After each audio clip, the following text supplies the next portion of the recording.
Well, good evening, everyone. Your first forecast is brought to you by Stored Home Rent-to-Own Portable Buildings. There were a few showers out across the region, and we could see a little bit more as we head into tomorrow. A few showers and thunderstorms will be possible as tropical air starts to move south or northward into the region. Gordon will continue to move to the northwest and then combine with a cold front, and so that's going to enhance our rain chances for the next few days. Here's a look at your forecast. We start off in the 70s and then we warm up to around 90 degrees in the afternoon. So it's going to be another warm and humid day. We do have the possibility of some heavy rain as we head into the weekend. We'll have more details on that coming up in just a little bit.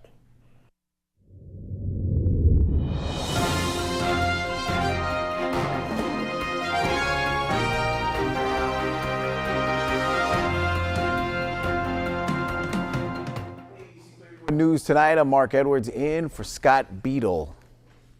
Alexandria Mayor Jacques Roy joined the Kiwanis Club today as a guest speaker. In our big story tonight, ABC 31's Joanna Phillips caught up with him at the meeting to ask what the future holds after he announces in July he would not return for a fourth term. This past July, Alexandria's current mayor, Jacques Roy, announced that he would not run for a fourth term.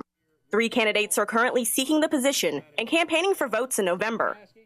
And since Roy released his announcement, questions have arisen regarding what the longtime city mayor will pursue after his current term ends. Well, my plans are to get back out there, work hard, take care of my family, and we'll see. Any kind of announcements that I would give in regard to those, I'll make at the time.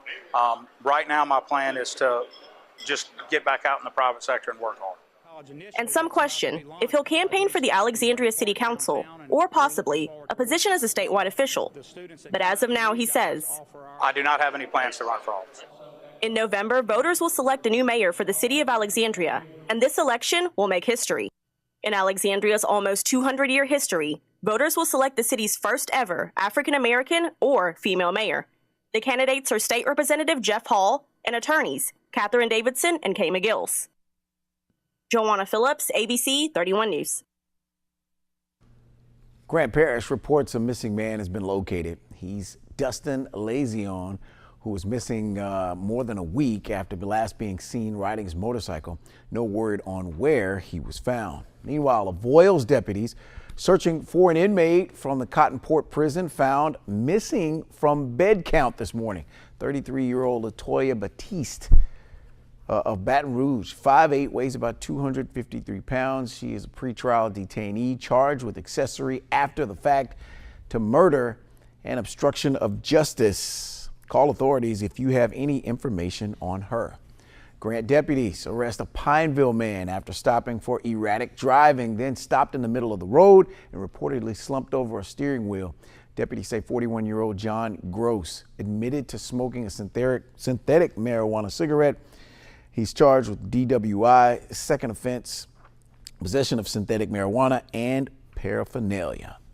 Well, a group which sponsored bills in the Louisiana legislature to support victims of sexual violence and trauma is issuing a scorecard. STAR Sexual Trauma Awareness and Response says 6 Central Louisiana lawmakers are on their top list for supporting bills in regular legislative session. They are Jay Luno, Jeff Hall of Alexandria, Andy Anders of Vidalia, Terry Brown of Colfax, Kenny Cox of Natchitoches, and Bernard Lubba of Ville Platte. Meanwhile, 5 previously deported illegal immigrants in Sabine Parish pled guilty to re-entering the United States. 4 are from Mexico, 1 from Guatemala. They were sentenced to time served and are being deported. The action took place in federal court in Alexandria. A Buckeye High School science teacher is honored with a $2,000 grant for innovation in the classroom. Lacey Hoosier is part of Voya Unsung Heroes program. Voya is an investment firm, and Hoosier is now eligible for more grants to be awarded nationwide at the end of the next month. Her grant is to be used for a program which exposes rural students to science, technology, engineering, and math. The Alexandria Museum of Art has partnered with the Rapides Parish School Board to train area educators in visual thinking strategies teaching method. It is a literacy program that's tied together with art viewing. We've been training teachers in visual thinking strategies, or VTS for short, for several years. We have an advanced cohort of teachers we're training and a first year training we're doing.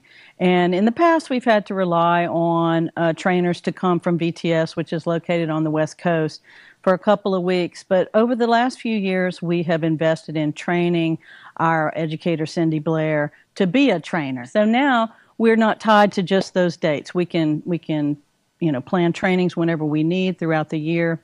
And with the restructuring of the failed schools they did this year, we have been allowed to come in and teach all of the art teachers how to use visual thinking strategies.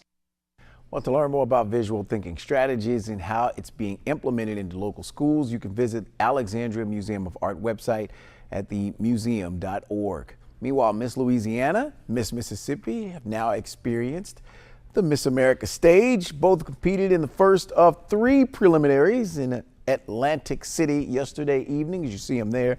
Miss Louisiana, Holly Conway of Monroe, participated in evening wear. Miss Mississippi, Asia Branch of Boonville, answered on-stage questions. Preliminary competition resumes tonight and Friday. The traditional Miss America parade is Saturday, and the finals will be broadcast live on KLAX TV Sunday at 8 p.m. The lime sizzler fire bush is a striking topical bush for full sun. It grows about 3 or 4 feet tall and wide. On this edition of Get It Growing, LSU Ag Center horticulturalist Dan Gill explains how to use the fire bush to embolden your landscape. Hey, this plant is hot. This is a wonderful tropical shrub. We've grown it for a long time in its green form. We call it firebush. Amelia patens is the Latin name. Firebush has been very popular, dark green foliage and these gorgeous orange tubular flowers all summer long. Lime sizzler is the name of this cultivar. It's variegated, and it's variegated in 2 different ways. Notice some of the foliage has dark green splotches on a yellowish background, and some of the foliage is just pure chartreuse yellowish green. And you'll see both forms on each shrub. It looks beautiful, brilliant in the landscape. These really shine. If you want something that's really going to make a statement, this lime sizzler firebush is a really great plant for you. Now, it is tropical, and so in North Louisiana, it's usually root hardy. That is, it'll freeze back in the wintertime, but as long as it stays in the low 20s and you keep it well mulched at the base, they usually come up from their grounds very well. In South Louisiana, they just about always survive the winters. These are also brilliant in containers as well. So this is a little late in the season to be buying tropicals, but if you see these and want to add them to your collection, you can plant them in the ground. There should be time for them to establish before winter, or you can put them in a container and then move them inside over the winter to protect them from cold. Lime sizzler firebush, a brilliant, wonderful shrub, blooms all summer, very attractive to hummingbirds. This is a great selection for Louisiana landscapes. Forget it growing. I'm Dan Gill with the LSU Ag Center.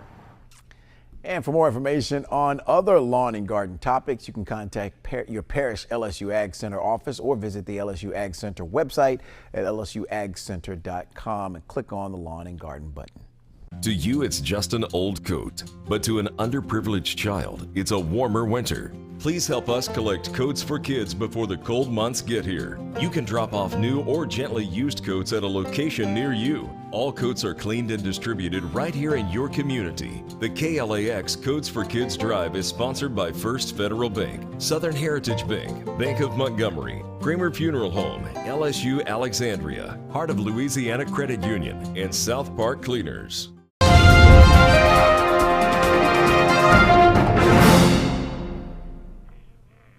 Well, welcome back, everyone. We had a few showers and thunderstorms, but I think most of the activity was to our east and also to our south. But we did pick up a trace of precipitation over Alexandria. It will be another warm day tomorrow, but clouds will start to increase. We do have a few showers and thunderstorms possible by the afternoon. We're going to stay muggy through the weekend on Saturday. Again, there could be a few afternoon thunderstorms, and then as the cold front pushes in, latter part of this the weekend into early next week, we are going to see chances of rain, and it is going to be cooler. There could be some heavy rain with any thunderstorms that pop up, but it was definitely a hot day, a little bit warmer than yesterday with a reading around 97 degrees in the afternoon. That was our high.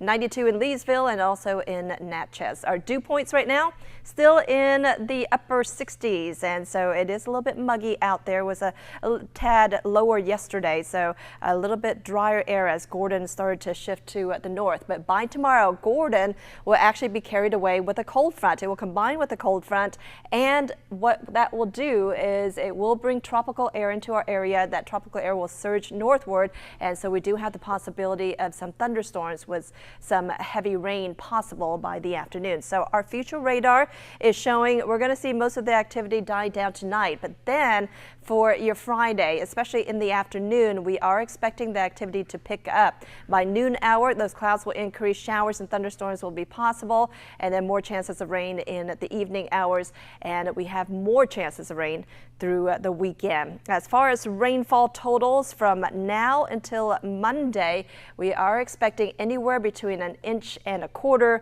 to close to around 2 inches across the viewing area. So there could be a lot of rain, a few thunderstorms bringing that heavy rain by the end of the weekend. As far as those temperatures, we're going to stay warm tomorrow, and then we start to drop back down as we head toward the latter part of the weekend. In fact, with the cloud cover and the rain, that will keep those highs a little bit below that 90-degree mark. Tonight, we drop down to around 73 degrees, mostly cloudy, a few showers and thunderstorms possible, and then more rain possible tomorrow with the high around 90 degrees. We start to drop down over the weekend with a little bit more cloud cover and better chances of rain, especially on Sunday into Monday with that cold front coming through. So on Monday, look for highs only around 84 degrees, and then the rain chances start to taper off next week. We start to warm up in the upper 80s by Wednesday.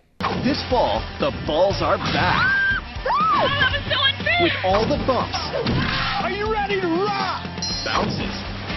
That did not look good. And wacky wipeouts. This looks really bad. Where everyday people go daredevil crazy. Oh my God, she made it! In outrageous battles for big bucks. That did not feel good. Wipeout Weekends, coming this fall. Saturdays on KLAX TV.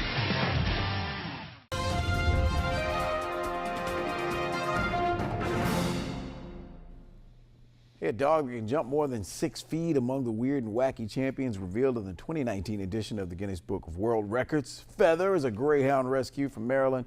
Can jump, get this, 6 feet 3 inches high. His owner says her talents became apparent when she saw her jump so high she hit the basement ceiling. She then began to train Feather to jump over hurdles. And this dog apparently can double dutch. Yeah, well. Yeah. I mean, there's nothing like it. And Major couldn't do Yeah, yeah, my dog Major probably knows how to bite people, but I don't know about jumping or doing any kind of other tricks. He probably likes to wouldn't jump swallow rope. people and just kind of be very aggressive. He is aggressive towards kids for whatever reason. I don't know if he looks at them as desserts or what. Snacks. Oh, great. Probably small snacks. Great. He is a 140-pound Rottweiler, but he's really a softie. Yeah. Just like Mark. Thanks for watching ABC 31 News. Have a great night.